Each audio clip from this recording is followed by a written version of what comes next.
আসসালামু আলাইকুম ওরহমতুল্লাহি ওবরকাতুহু। প্রতিদিনের ন্যায় নুরানির বাচ্চারা যথাসময়ে মাদ্রাসায় উপস্থিত হয়েছে। একটু খেলাধুলার পরে ওস্তাদেরা অ্যাসেম্বলি করানোর জন্য তাদেরকে মাঠে উপস্থিত করান এবং তাদের কাতারবদ্ধ করেন। তারপরে নুরানি বিভাগীয় প্রধান শাকিল সাহেব তিনি বাচ্চাদেরকে বিভিন্ন কলা কৌশলে অ্যাসেম্বলি করাচ্ছেন, যেটা বাচ্চাদের জন্য অনেকটা আনন্দদায়ক এবং কষ্টেরও। কেননা আমরা যে সময় ছোটবেলায় অ্যাসেম্বলি করতাম, বেশ কয়েকটা 5-6টা স্টেপ ছিল, কিন্তু এখন অনেক স্টেপ বৃদ্ধি হয়ে গেছে।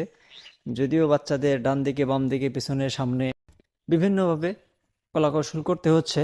সর্বোপরি বাচ্চারা আলহামদুলিল্লাহ ভালো আছে, আমরা ভালো আছি। বাচ্চাদের সুস্বাস্থ্য কামনা করছি এবং পঞ্চগ্রামবাসীর সুস্বাস্থ্য কামনা করি। সেই সাথে যত ব্যক্তিরা মৃত্যুবরণ করছেন, আল্লাহ তাআলা সবাইকে জান্নাত